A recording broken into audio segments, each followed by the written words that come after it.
Ya, kuasa hukum dari keluarga Vina ini kemudian juga menyatakan bahwa dalam konferensi pers ada beberapa poin penting yang disampaikan, yaitu digarisbawahi adalah jangan terburu-buru untuk menetapkan Peggy Setiawan ini sebagai otak dari pelaku pembunuhan Vina dan juga Eki. Kemudian dari kuasa hukum juga menyatakan bahwa sebaiknya ada pemeriksaan lanjutan dengan membawa para terpidana ini ke Jakarta untuk mengetes kebohongan. Ya, berikut kita simak informasinya. Hotman Paris mengaku dirinya meragukan bahwa Peggy benar-benar DPO yang tertangkap atas kasus pembunuhan dan pemerkosaan Vina pada tahun 2016 silam. Pasalnya, 5 terpidana mengatakan bukan Peggy pelakunya. Kuasa hukum keluarga Vina itu pun menambahkan, jika ada hal yang tidak jelas maka orang yang belum pasti bersalah harus dibebaskan dan sedianya tidak boleh langsung divonis.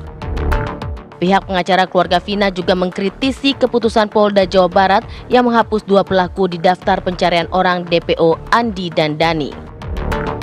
Lantas benarkah polisi terkesan terburu-buru mengungkap pelaku ke publik dan menghilangkan 2 pelaku lain yang ditetapkan sebagai DPO? Tim TV One mengabarkan.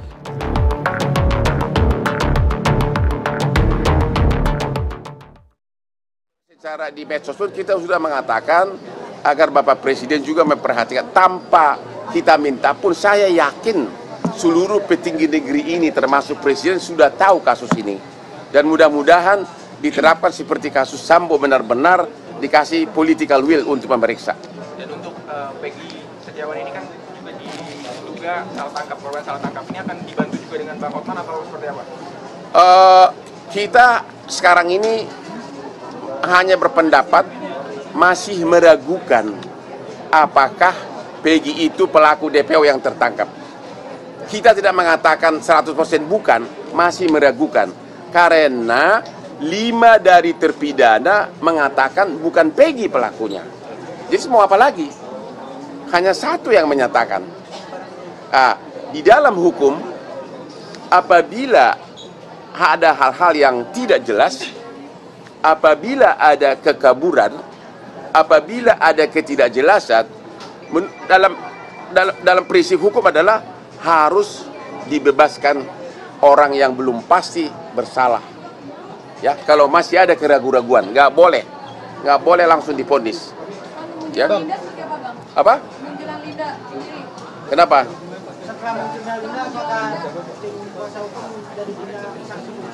Enggak, kalau Linda itu kan bukan saksi hukum.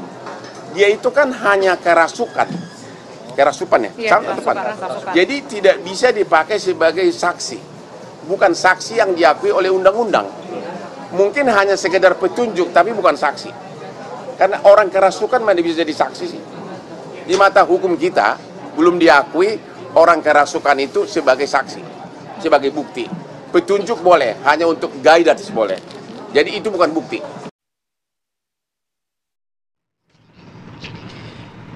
Ya, kuasa hukum Vina sampai meminta bantuan Pak Joko Widodo untuk membantu membongkar kasus ini agar terang benderang. Tapi pertanyaannya memang harus sampai ke Pak Jokowi untuk membongkar kasus semacam ini. Nah, untuk itu kita bahas ini bersama dengan sejumlah narasumber. Sudah hadir di studio ada Pak Irjen Purnawirawan Arianto Sutadi selaku penasihat ahli Kapolri. Selamat pagi Pak Arianto. Datang lagi Pak, ya ketemu lagi kita Pak.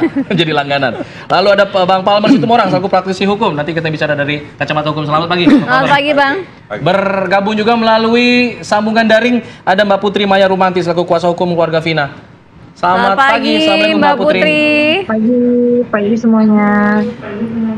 Baik, saya ingin ke Mbak Putri dulu ya, Pak Arianto, Bang Palmer. Silakan. Mbak Putri, dalam konferensi pers sebelum yang kemarin ya, Anda dan beberapa rekan Anda juga mengatakan bahwa kita jangan fokus lagi ke Peggy. Peggy udah benar orangnya itu, fokus ke 2 DPO. Nah, kemudian ada konferensi lagi sekarang.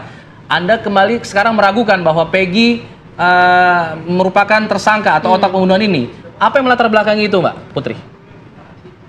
Iya, jadi memang kan diawali kan kita ini kan menyerahkan segala sesuatunya, baik itu pemeriksaan, penyelidikan, penangkapan itu kan semuanya adalah ranah kepolisian. Tentunya dalam hal ini kita harus meyakini kinerja Polri. Namun di balik itu setelah kami berdiskusi dengan Pak Hotman, bukan berarti kami tidak mempercayai, namun kami masih meragukan dikarenakan dalam proses pencarian DPO ini kan sudah terhenti cukup lama, begitu Mas ya. Namun kenapa kok cepat sekali dalam waktu beberapa hari sudah bisa menentukan bahwa pelakunya adalah Peggy, begitu. Jadi bukan kami tidak mempercayai gitu, tapi langkah baiknya untuk tidak terburu-buru menetapkan seseorang menjadi tersangka, dikarenakan harus banyak lagi proses-proses yang dilalui, begitu. Tapi kan nyatanya ini sudah dilakukan oleh pihak kepolisian, artinya sudah ditarik nih 2 DPO. Kalau Anda keluarkan statement itu lagi, bukankah justru akan semakin menghambat jalannya penyidikan ini, Mbak Putri? Iya, kita kembalikan lagi kepada kepolisian, Mas. Karena yang berhak untuk menyelidiki itu kan pihak kepolisian, Mas. Kalau kami kan sebagai pihak korban, ketika memang itu bisa dibuktikan, ya tentunya nanti kita akan memberikan statement sendiri lagi gitu. Kalau memang meyakini hal seperti itu. Tapi pada prinsipnya kami masih meragukan dikarenakan kami belum mendapatkan jawaban yang pasti, begitu, apa saja yang meyakinkan. Kalaupun kemarin ada beberapa pembicaraan yang sudah kami lakukan, ya kami menerima, namun ya itu tadi arahan dari Pak Hotman untuk diteliti kembali, begitu. Ya, Mbak Putri kan dari kuasa hukum Vina begitu ya, itu juga menyoroti bahwa dari apa yang disampaikan dari 6 tersangka ataupun terpidana itu menyatakan bahwa tidak meyakini Peggy Setiawan ini sebagai otak pembunuhan gitu. Ada satu saja yang meyakini. Nah, ini apa yang menjadi tolak ukur begitu sehingga harus juga minta bantuan kepada Presiden Joko Widodo untuk concern terhadap kasus ini juga gitu? Ya, karena kan Presiden ini kan pimpinan tertinggi di negara kita ya Mbak. Tentunya Bapak Presiden bisa memberikan arahan kepada Bapak Kapolri dan jajarannya untuk jangan sampai undang-undang yang berlaku di Indonesia ini tidak diberikan secara porsinya kepada rakyatnya gitu. Jangan sampai dianggap kita melakukan salah tangkap gitu. Jadi hak asasinya manusia ini tidak tercapai akhirnya, begitu Mbak. Jadi sepertinya maksud dan tujuannya Pak Hotman itu seperti itu Mbak. Baik, kita ke Pak Arianto. Pak Arianto, ini bagaimana kalau melihatnya, kan dari kemarin itu akhirnya dinyatakan bahwa ini juga tidak bisa diyakini 100% bahwa Peggy Setiawan ini sebagai pelaku ataupun otak pelaku pembunuhan, dan juga meminta untuk Presiden Joko Widodo untuk terlibat dalam kasus ini gitu. Ya, kalau semua ditanyakan pada Presiden ya kasihan Pak Presidennya ya. Ini karena yang ngomong itu orang pinter, jadi seakan-akan itu suatu hal yang benar kan gitu kan. Rakyat kan nggak ngerti. Padahal kalau ada hukum yang tidak diterapkan oleh aparat ataupun oleh orang umum, ada mekanismenya untuk kontrol itu kan. Tugas polisi kalau salah sudah ada kontrolnya di peradilan lah, dilaporkan kepada Komnas HAM lah dan sebagainya. Sudah ada jalur-jalur hukumnya, ada jalur hukumnya. Seperti ini kalau misalkan penasihat hukum itu kecewa dengan masih kurang percaya pada polisi, ya pakai jalur hukumannya mana yang bisa ini kan untuk mendorong supaya polisi itu bisa kerja dengan cepat dan benar menurut dia ya. Tapi kalau bagi saya ini polisi ini justru menuruti kehendak tuntutan daripada korban yang dulu komplain 8 tahun dibiarin, ngejar orang gampang gitu aja kok butuh 8 tahun kan gitu kan. Padahal yang terjadi kan bukan gitu. DPO itu dulu mulai tahun 2016 itu ditetapkan ada 11 karena itu keterangan daripada Kapolres yang waktu menangani. Dari data-data yang ada dia menyatakan ada 11 tersangka, 8 sudah kami tangkap, 3 masih DPO. Itu keterangan Kapolres berdasarkan bukti-bukti yang dikumpulkan saat itu. Bukti yang dikumpulkan saat itu adalah 5 orang tersangka yang sudah ditangkap itu menggigit, ngomong bahwa 3 itu terlibat, sehingga itu jadi DPO. Dan kriteria yang seperti itu sampai divonis masih di dalam catatan bahwa hakim menjatuhkan yang 8 orang ini salah, 3 masih DPO. Itu kan konstruksi berdasarkan keterangan waktu itu ya, sah. Tapi oleh karena itu polisi jadi bingung karena apa? Setelah itu 5 orang ini mencabut keterangan bahwa ini DPO. Gitu loh. Jadi keterangan kepada 3 DPO itu otomatis kan jadi gugur bukan gugur ya, jadi melemah kembali untuk menyatakan ini jadi DPO. Makanya DPO nggak diteruskan karena apa? Yang 8 orang itu sudah divonis dan sudah ingkrah. polisi waktu itu mengira tindakan polisi itu sudah komplit, sudah perfect, sudah berhasil memidanakan orang sesuai dengan penyidikan yang dia lakukan. Nah, terus kemudian belakangan muncul film itu. Film seakan-akan itu yang benar kan. Sehingga sekarang tapi ada juga dari BAP yang terbaru katanya bahwa dari 6 terpidana 1 yang mengakui bahwa itu Peggy Setiawan adalah otak pembunuhan, tapi 5 tidak mengakui itu, tidak mengenal juga. 5 orang itulah yang dulu ngomong iya, kemudian mencabut. Nah, supaya tahu sama gitu. Orangnya ya ini ya 1 orang ini dulu kenapa dia mau sekarang baru bisa kooperatif. Dulu ketika waktu masih yang pertama kali itu dia diancam ngomong-ngomong apa adanya oleh yang 5 orang ini tadi. Itu yang Pak Hotman nggak dengar itu. Jadi dia bilang 5 banding 1 toleransi dong. Malaysia 5 kita 1 kita kalah dong. Tapi nggak bisa sesimpel kayak gitu. Kalau kita lihat ada pemberian keterangan A lalu kemudian dicabut, lalu kemudian dikeluarkan lagi pernyataan itu. Ini apa dampaknya untuk proses peradilan, untuk proses pengungkapan kasus ini? Akan jadinya justru seperti ini. Jadi pembicaraan publik jadi bertanya-tanya, jadi meragukan. Nanti dijawab usai jeda. Tetap di sini. Di Apa Kabar Indonesia Pagi. Langsung ke Bang Palmer. Bang Palmer, apa kemudian dampaknya? Ada pernyataan dari para terpidana yang sebelumnya pada saat diperiksa mengaku ada 5 orang ini mengaku bahwa ada 3 DPO, lalu mencabut 3 DPO, lalu kemudian sekarang muncul lagi bahwa menegaskan bahwa DPO-nya benar Peggy Setiawan. Dampaknya apa untuk kasus ini, Bang? Sebelum saya masuk ke pertanyaan itu ya, saya juga agak sedikit menaruh perhatian. Kenapa begitu tinggi sekali perhatian media terhadap kasus ini? Ini kan kasus lanjutan saja, ada yang DPO belum diselesaikan, kira-kira begitu ya. Ini pemberitaan kasus pembunuhan Vina ini mengalahkan berubahnya makan siang gratis menjadi sarapan gratis. Kalah berita itu, tidak menjadi sorotan media itu. Justru ini lebih menarik ya. Kita tahu memang pidana selalu menarik untuk menjadi bahasan ya. Pornografi, pidana, dan korupsi. Itu menjadi topik yang paling hit di dalam semua media. Nah, terus terhadap apa dampaknya? Ya, apa dampaknya terhadap dengan diberitakan? Saya coba urai sedikit ya. Dulu kan ada yang jelaskan Pak Ariantus tadi ada 11 DPO.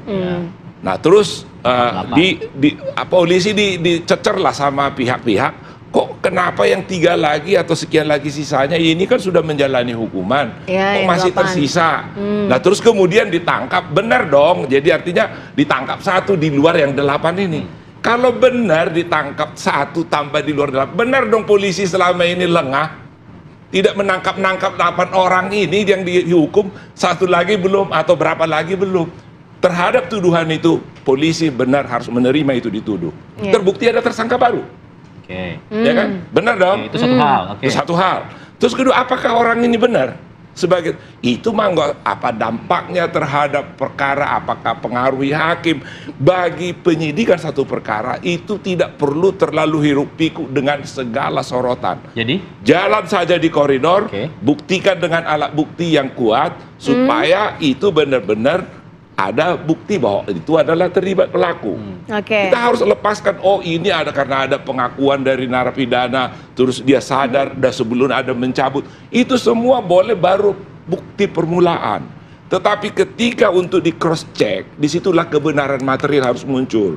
Apakah hasil pemeriksaan labnya juga mendukung? Misalnya kan diberitakan ada cat motor apa. Tapi hati-hati. Ini sudah 8 tahun. 8 tahun dari kejadian ke sekarang. Saya ingat dulu kasus pembunuhan Dice, ya, tahun 86. Saya ingat juga pembunuhan Letkol Stephen Adam. Bagaimana cara penyidik itu harus menyajikan dengan baik dan harus konsisten. Ini kan Bang Palmer, tapi keabsahan dari kesaksian para terpidana ini seperti apa untuk mengetahui bahwa itu benar-benar valid apa yang disampaikan begitu? Sesungguhnya keterangan saksi 1 adalah bukanlah keterangan saksi. Ya, unus testis, nullus testis yang kita sering sebut. Nah, tentu dia harus didukung oleh alat bukti lain, harus minimum 2 alat bukti, dan walaupun ada 100 alat bukti, harus mempunyai kesesuaian yang saling mendukung. Tapi 2 alat bukti yang saling mendukung sudah merupakan bukti persyaratan permulaan yang cukup. Bukti yang cukup lah. Itu ya, 2 alat bukti yang Harus, karena di pasal 1 butir 14 atau butir 18 KUHP itu mengatakan ketika seseorang ditetapkan untuk menjadi tersangka, penyidik itu harus mempunyai keyakinan sama seperti hakim bahwa inilah tersangkanya, barulah dia ditetapkan jadi tersangka. Karena sebelumnya itu dia belum tersangka, baru diduga, baru apalah namanya, sebagai terlapor, bisa saja banyak status dia. Tapi ketika sudah dihadirkan 2 alat bukti, nah apa itu pertanyaan tadi? Apakah itu nanti akan membingungkan? Publik sudah jelas dibingungkan, ya kan? Dibilang itu sudah 8 orang, ternyata ada 1 lagi. Itu udah jelas polisi salah lah.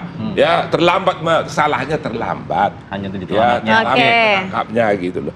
Tetapi membingungkan tidak kepada hakim? Saya kira tidak. Sepanjang disajikan proper, baik, alat buktinya kuat, ya saya kira tidak ada masalah. Jalan terus, tetapi jangan pernah terburu-buru menetapkan tersangka, karena itu akan menjerat. Jangan orang juga mengatakan buru-buru amat, ada yang mau diangkat-angkat nih supaya yang sebelah sana nggak perlu jadi perhatian gitu ya. Jangan sampai begitu. Kita punya polisi harus bagus, rakyat memerlukan polisi yang kuat. Tapi jadi serba salah, Bang. Nggak boleh buru-buru, tapi kalau kelamaan juga kok lama banget. Jadi bingung, polisi juga posisinya jadi serba salah. Memang di situ selalu dilema. Di situlah maka polisi disekolahkan. Bukan disekolahkan teknik menyidik, tapi juga harus memperhatikan opini masyarakat tanpa meninggalkan sistem pembuktian yang benar. Karena itulah polisi kita. Ke Pak Arianto, bagaimana? Ini kalau misalnya kita kan melihatnya seakan-akan sekarang ini seperti benang kusut begitu ya. Nah, paling tidak dibutuhkan tidak untuk mengetes kebohongan dari para terpidana itu untuk secara clear begitu, terang benderang. Betul. Jadi begini ya. 2016 polisi sudah kerja, menurut pengamatan saya sudah perfect. Karena berhasil memenjarakan orang. Meskipun menyisakan 3 DPO yang jadi sekarang jadi polemik karena pemberitaan sepotong-sepotong itu. Nah, kemudian tapi kerja perfect daripada polisi itu ternyata kan masih diragukan, dicurigai bahwa itu tidak benar. Dan kalau saya melihat kasus ini ya, saya juga bingung juga melihat gitu ya. Ketika itu saya sayangnya nggak ikut di dalam satu sidang itu ya. Hanya dengan bukti-bukti yang seperti itu ya, contoh ya, tidak digunakannya pemeriksaan DNA pada sperma, ini sperma siapa dari itu biasanya itu digunakan kalau ada kasus perkosaan. Kalau pakai scientific itu baru dihadirkan gitu ya. Kemudian ada keterangan yang berbeda-beda itu ya. Kalau kemarin waktu kasus Sambo itu kan pakai lie detector segala itu.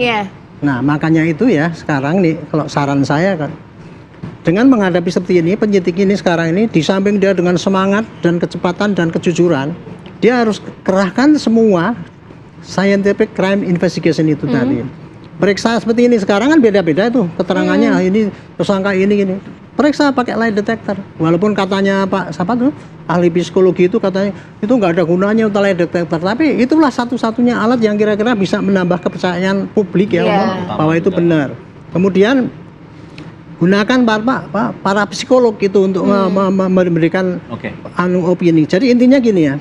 Polisi sekarang ini di samping sungguh-sungguh dengan semangat yang tinggi, tolong ditambah dengan alat pendukung yang kuat sehingga tidak sampai terjadi lagi pembuktian di pengadilan yang simpel kemudian menyimpulkan yang sangat dahsyat itu tadi gitu. Karena kalau tanpa itu ya pasti nanti akan tetap diragukan. Kalau pandangan saya ya, dulu yang 2016 sampai diputus itu yang perlu dipertanyakan bukan hanya polisinya, tapi juga bagaimana jaksa meneliti berkas itu kok bisa diterima jadi penuntutan. Juga harus diteliti lagi bagaimana dulu proses pengadilannya itu, penelitiannya itu, apakah hakim waktu itu nggak menyecer untuk saya nggak percaya ini saling bohong apa nggak, kenapa nggak kok kemudian langsung diputus gitu kan. Itu juga harus diaudit berarti Pak ya? Diaudit. Kemudian tapi kenapa kalau memang ini masih salah, ketika banding kan tetap diloloskan juga sampai ke Mahkamah Agung, sampai kasasi dan sampai inkrah.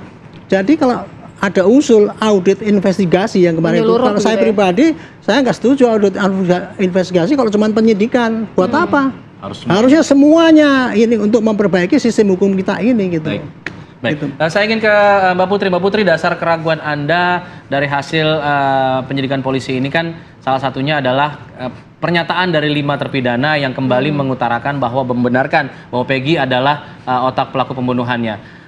Lalu kemudian ada usulan untuk membawa mereka ke Jakarta untuk lie detector. Nah, apakah ini nanti juga akan menjadi dasar Anda untuk menambah keyakinan terhadap hasil penyidikan itu seperti apa, Mbak, sebenarnya, Mbak?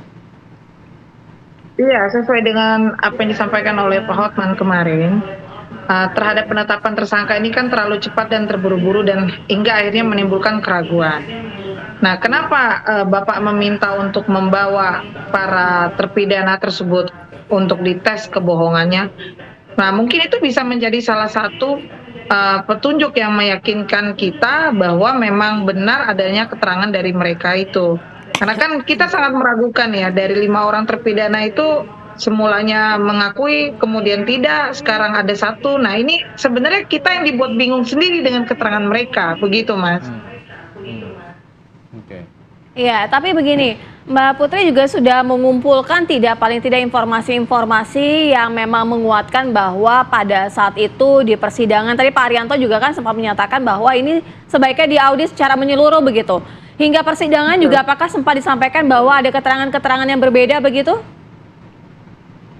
Di keterangan saat di persidangan yang kami baca itu memang ada keterangan yang berbeda, Mbak. Tapi namun dalam keterangan perbuatan mereka ini saling mengakui begitu. Jadi tidak ada yang terbantahkan. Jadi untuk perbuatan mereka mengakui, tapi yang berbeda itu apa, Mbak, keterangannya?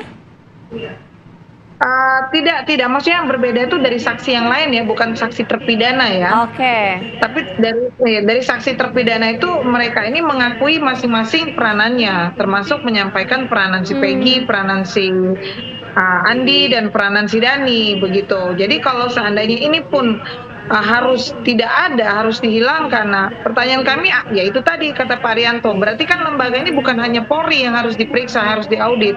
Berarti kejaksaan dan pengadilan itu harus tetap diperiksa juga, karena tidak bisa mendeteksi keterangan dari para terpidana mana yang benar, mana yang salah. Karena sudah terjadi produk hukum ini kan, Mbak. Ya, Mbak Putri, di luar itu semua, di sisi lain ini Peggy saat ini juga tengah mengajukan gugatan pra-peradilan nih. Ada kemudian pernyataan-pernyataan yang mengatakan bahwa Peggy sebenarnya berada di Bandung pada saat kejadian, tidak berada di lokasi, sehingga ini menguatkan alibinya Peggy tidak berada di sana. Nah, ini bagaimana tanggapan dari kuasa hukum Vina? Ya, tentunya itu hak dari Peggy dan kuasa hukumnya ya, dan haknya keluarganya Peggy untuk mencari keadilan. Kalau kami kan di sini melihat saja bagaimana nanti perjuangan dari keluarga Peggy. Tentunya kami akan menerima segala sesuatu hasilnya, Mas. Silakan saja, karena itu hak dari seorang tersangka untuk melakukan upaya hukum begitu. Ada komunikasi, Mbak, antar kuasa hukum Peggy dan juga Vina? Dalam beberapa hari ini kami tidak ada komunikasi sih. Sewaktu penangkapan Peggy saja kami komunikasi dan kami sudah menyampaikan perihal tersebut.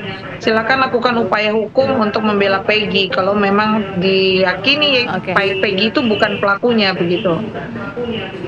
Iya.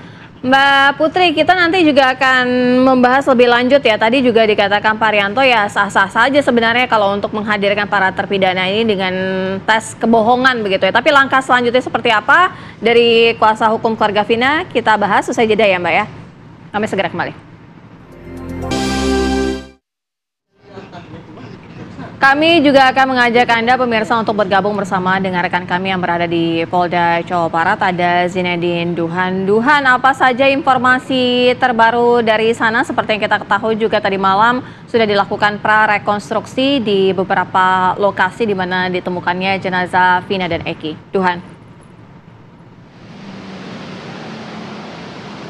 Ya, Sira dan juga pemirsa, tim penyidik dari Direskrimum Polda Jawa Barat masih terus melakukan proses penyidikan lebih lanjut terhadap kasus pembunuhan yang menewaskan Vina dan juga Eki. Malam hari kemarin memang dilakukan prarekonstruksi yang dilakukan di Cirebon, tepatnya di beberapa titik yang juga merupakan TKP dari tempat pembunuhan Vina dan juga Eki. Tepatnya bersamaan dengan proses prarekonstruksi, tadi malam juga tim kuasa hukum dari Peggy Setiawan ini kurang lebih berjumlah total 60 orang ini hadir ke gedung Direskrimum Polda Jawa Barat. Ini fungsinya adalah untuk meminta salinan BAP yang memang hingga tadi malam ini belum disetujui dikarenakan juga masih menunggu disposisi karena kuasa hukum dari Peggy Setiawan ini hadir di luar dari jam kerja atau jam tugas dari penyidik maupun petugas di Polda Jabar lainnya. Selain itu juga meminta ini untuk mengajukan surat kuasa baru dikarenakan juga adanya penambahan dari jumlah pengacara yang nantinya akan membela Peggy baik pada proses pra-peradilan maupun juga nanti jika berlanjut ke proses pengadilan. Selain itu juga tim dari kuasa hukum Peggy Setiawan ini mengajukan penahanan dikarenakan merasa bahwa kliennya ini belum layak untuk ditahan selama masih belum ada keputusan pada proses pra-peradilan. Namun tuntutan atau permintaan dari kuasa hukum Peggy sendiri ini masih belum dapat dikabulkan oleh pihak Polda Jawa Barat karena kemarin hadir yang terlalu larut malam. Jadi pada pagi hari ini tim kuasa hukum dari Peggy Setiawan akan kembali hadir ke Polda Jawa Barat untuk langsung bertemu bersama tim penyidik dari Direskrimum Polda Jawa Barat. Selain itu juga perwakilan dari Komnas HAM ini akan hadir juga ke Polda Jawa Barat, yang mana Komnas HAM menemukan adanya dugaan pelanggaran HAM pada pengusutan kasus pembunuhan Vina dan juga Eki, yang juga memutuskan bahwa pada hari ini akan langsung hadir ke Polda Jawa Barat untuk bertemu bersama Kapolda Jawa Barat Irjen Pol Wiagus. Selain dari itu juga memang adanya pemeriksaan saksi-saksi lanjutan ini memang tidak dilakukan hari ini, namun Polda Jawa Barat juga sudah memanggil 3 rekan dari Peggy Setiawan yang nantinya akan diperiksa pada hari Jumat 31 Mei 2024. 3 rekan ini juga merupakan rekan kerja yang sama-sama merupakan buruh bangunan yang bekerja bersama Peggy dan juga mengatakan bahwa mereka melihat atau bersama dengan Peggy pada hari atau pada waktu dibunuhnya Vina dan juga Eki di Cirebon. Adapun ini saksinya berjumlah 3 orang, yaitu Bondol alias Suharsono, lalu Ibnu dan juga Suparman yang memang dijadwalkan nanti akan diperiksa oleh tim penyidik dari Ditreskrimum Polda Jawa Barat. Namun masih belum dapat dikonfirmasi apakah proses pemeriksaan ini akan langsung dilakukan di gedung Ditreskrimum Polda Jawa Barat ataukah sama seperti saksi-saksi sebelumnya Linda dan juga Luciana yang diperiksa di Polres Cirebon. Kami masih akan terus memantau bagaimana nanti kehadiran dari perwakilan baik dari Komnas HAM maupun dari kuasa hukum dari Peggy Setiawan yang juga dikabarkan pada hari ini akan sekaligus menjenguk Peggy untuk sekaligus meminta tanda tangan untuk pemindahan kuasa hukum seperti itu. Untuk sementara itu informasi yang dapat kami sampaikan, saya kembalikan ke studio. Baik, terima kasih Zinedine Duhan informasi langsung dari Mapolda Jawa Barat, dan juga tadi disampaikan oleh Duhan bahwa akan ada pemeriksaan lebih lanjut mengenai kasus ini, di mana 3 rekan dari Peggy Setiawan ini juga akan diperiksa. Kita lanjutkan dialog, saya ingin ke Mbak Putri. Mbak Putri, kemudian langkah selanjutnya itu apakah sudah disampaikan kepada penyidik untuk menghadirkan para terpidana dan juga membawanya dan juga untuk dites kebohongan? Ya Mbak. Yang pertama adalah langkah hukum yang akan kami lakukan dikarenakan ini menjadi berita simpang siur, dalam artian tidak ada keyakinan bagi kami untuk percayai begitu saja apa yang disampaikan oleh penyidik. Tentunya hal yang pertama adalah Polda harus memeriksa kembali penyidik-penyidik yang lama yang saat itu memang melakukan penyelidikan. Itu yang pertama. Kemudian yang kedua, lakukan pemeriksaan tes uji kebohongan tersebut, Mbak, kepada seluruh terpidana. Nah, agar ini menjadi satu petunjuk yang meyakinkan untuk memang bisa menetapkan seorang tersangka atau terpidana itu nanti di kemudian hari, begitu. Baik, Pak Arianto, menanggapi hal tersebut tadi diminta bahwa untuk penyidik-penyidik lama dihadirkan kembali. Bukankah itu sudah dilakukan oleh Kapolri, Kompolnas dan penyidik-penyidik lama sudah dikumpulkan begitu, Pak? Sudah dilakukan, kemudian mengerucut kepada yang Peggy ini. Sebelum ini dilakukan penangkapan si Peggy ini, sudah dilakukan itu semua napi yang di lapangan sana diperiksa tempat itu. Tapi ini tadi kan minta, kan penuh kebohongan itu. Nah, makanya itu sebaiknya pemeriksaan itu lebih dipertajam lagi dengan pakai lie detector supaya keterangan itu nanti nggak berubah-ubah dan itu bisa dipakai untuk petunjuk untuk hakim untuk mempertimbangkan. Artinya diamini oleh polisi boleh itu ya? Apa? Itu bagus usul. Saya juga mengusulkan gitu. Polisi sekarang jangan cuma keterangan saksi dipercaya. Pakai lie detector supaya nanti keterangan itu nanti kalau diuji di pengadilan betul-betul polisi tidak asal-asalan terima keterangan ini gitu kan gitu. Jadi bukan hanya lie detector saja kalau menurut saya, kerahkan itu ahli forensik, psikologi forensik lah untuk mengetahui kejiwaan orang itu yang memberikan keterangan itu apakah dia dalam keadaan tekanan apa tidak itu. Kemudian laboratorium yang scientific laboratorium, kemudian patologi, atau macam-macam yang bisa didukung untuk memberikan keterangan secara saintifik ya, bahwa itu bukan hanya berdasarkan saksi. Kan selama ini kan dikoreksi bahwa ini hanya berdasarkan keterangan saksi doang gitu kan. Tapi saintifik tidak diterapkan gitu ya. Memang kelihatannya dulu tahun 2016 itu tidak maksimal diterapkannya itu. Buktinya apa? Tes mengenai DNA itu nggak disampaikan, padahal katanya sudah disarankan kan itu kan. Nah waktu itu mungkin ya hakim melihatnya karena dengan berdasarkan keterangan-keterangan itu dia sudah yakin gitu ya. Ini kan masalahnya kan keyakinan hakim saja gitu. Pak Arianto, tapi barang-barang bukti yang sudah silam gitu ya 2016 lalu, berkas-berkasnya, dokumen-dokumennya itu masih bisa dihadirkan atau berdasarkan larutnya juga waktu itu juga? Kalau barang bukti itu ya Bu ya, kalau yang masih fisiknya masih ada ya pasti dipakai lagi. Ini kan kasus ini kan kasus ini kan masih rangkaian daripada kasus yang dulu kan gitu kan. Tidak kasus terpisah ini. Hanya terpisahnya adalah ini fokus kepada tersangka ini saja satu ini gitu. Barang buktinya pasti yang dulu seperti bahan rekonstruksi kemarin pasti yang saksi-saksi yang dulu ya pasti diikutkan di situ. Masih bisa karena kaitannya dengan satu rangkaian kegiatan Peggy ini.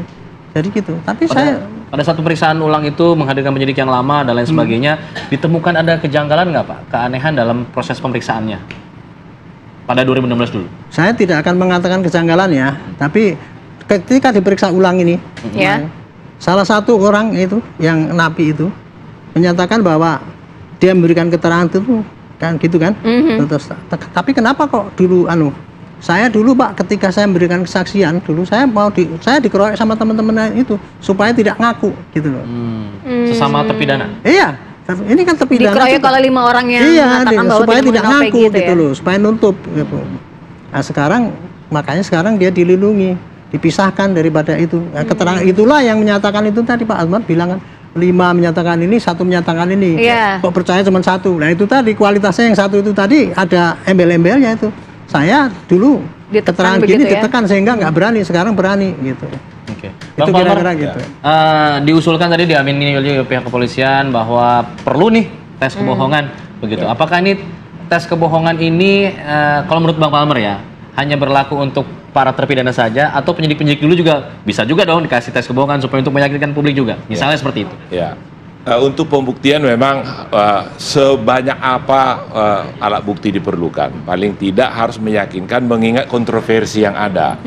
Pertama, mengaku dia misalnya memberikan keterangan dulu tidak dalam keadaan bebas. Misalnya seperti diceritakan tadi, diancam pengeroyokan. Ada tekanan. Terus yang kedua, kalau mau melihat kasus ini secara utuh, bukan hanya kasus yang akan disidik ini mesti diperiksa.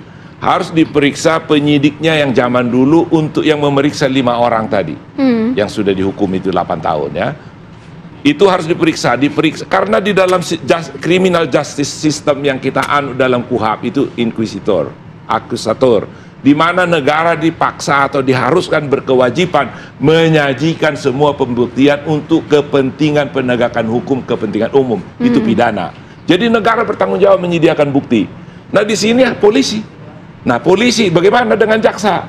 Jaksa juga diminta pertanggungjawabannya, maka mesti dieksaminasi ini kasus yang 5 ini. Apa sih sebenarnya yang terjadi? Seharusnya kalau di penyidikan ini ada yang salah, jaksa si peneliti harus ikut bertanggung jawab. Kalau kemudian ini peradilan sesat seperti kasus Sengkon dan Karta, kita juga mesti buka kemungkinan itu ada. Ya, coba lihat buku karangan Herman Mustar itu, ada 10 kasus yang peradilan sesat. Jadi pelajaran juga buat kita semua. Bukan tak mustahil di sini ada peradilan sesat. Di antara yang 5 ini jangan-jangan juga termasuk ada peradilan sesat. Disinilah makanya baik penyidik yang lama maupun jaksa yang ada maupun hakim yang memeriksa perlu dieksaminasi. Ada apa dengan kasus ini? Kok baru 8 tahun ini sekarang tersangka dimajukan lagi 1 orang? Dan yang katanya konon ini, saya bilang konon, kata berita media, yang 2 lagi di drop. Ini kan semua menjadi gonjang ganjing gitu kan, membuat media bertanya-tanya, membuat bahkan termasuk Pak Arianto tadi yang penasihat Kapolri ini adalah juga ikut menaruh kebingungannya. Apa sih ini sebenarnya? Terakhir singkat Bang, menjawab pertanyaan yang kita jadi dulu nih, meminta bantuan Pak Jokowi. Perlu sampai ke Pak Jokowi nggak? Menurut saya bagaimana kearifan yang bersangkutan, tetapi jangan membiasakan diri presiden, karena presiden kalau ikut campur itu tamparan keras buat penegakan hukum. Artinya kamu tidak mampu jadi Kapolri, kamu tidak mampu jadi Jaksa Agung, kamu tidak mampu jadi hakim, buktinya ada peradilan sesat, misalnya seperti itu. Nggak usah segala-galanya, tapi in case ada kekuatan yang luar biasa yang memerlukan tenaga atau kekuasaan presiden seperti kasus Sambo, ya jelas itu ada kekuatan. Kalau ini kan kasus ecek-ecek juga sebenarnya. Ya. Terima kasih Bang Palma, terima kasih pada Mas Adi, terima kasih Mbak Putri atas informasinya di pagi hari.